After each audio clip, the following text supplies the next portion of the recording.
Warning: our YouTube channel and its videos may contain scenes, language, and content that may not be appropriate for all audiences.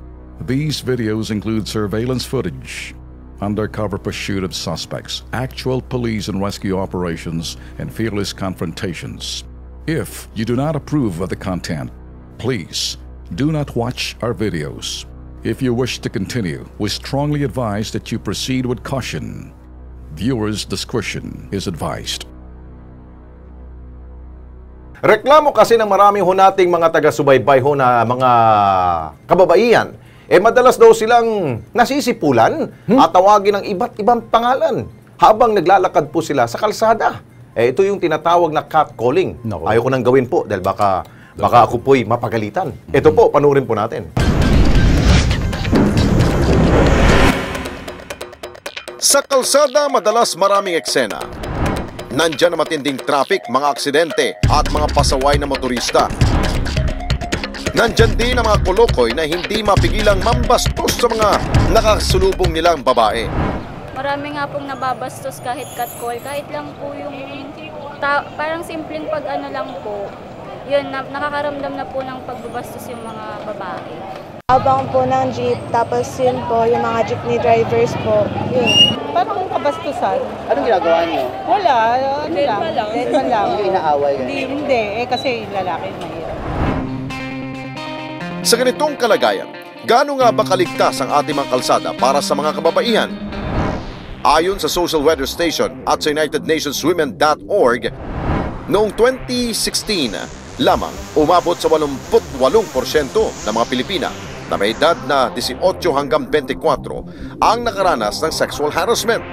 Madalas dyan ang paninipol at pagbansag ng ibang pangalan sa napagtripang biktima, catcalling ang tawag dyan. Kasama rin ang paggamit ng mga bastos na lengguwahe, stalking, paninilip, panghihipo at iba pang malalaswang gawain. Hindi naman po namin maiiwasan na kapag dadaan lang kami, pero formal naman po yung attire namin, pero may hindi maiiwasan na yung mga tambay dyan sa kanto or yung mga simpleng tao lang, yung mga lalaki na parang sumisipot o diba, hi miss, penging number, parang, pero sa amin kasi sa mga babae, parang syempre nakakabastos yun na dadaan ka lang pero ganun yung gagawin sa'yo.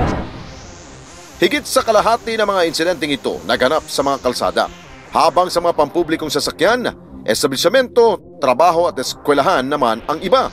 Magkakaroon na po ng hustisya po para sa aming mga babae po na tinatawag po kami kasi nakakabastos din po kasi para po sa amin yun. So maganda rin po na ma-implement po yung ganun po na batas.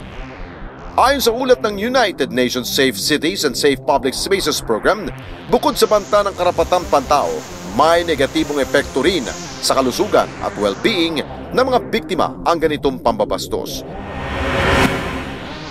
Kahit sa mga probisyon na unjust vexation sa Revised Penal Code at Anti-Sexual Harassment Law ng 1994, walang malinaw na batas na diretsyong makatutugon sa isyong ito. Kaya naman, sinusulong ngayon sa Senado ang nationwide bill na SB 1326 o ang Safe Streets and Public Spaces Act of 2017. Nilalayo nito na panagutin ang sinumang gagawa ng sexual harassment sa kababaihan at maging sa mga miyembro ng LGBT sa mga pampublikong lugar gaya na sa mga kalsada. Tama naman yun na ipatupad yun eh. Hindi tama yung bastusin ka ng ganun-ganun lang.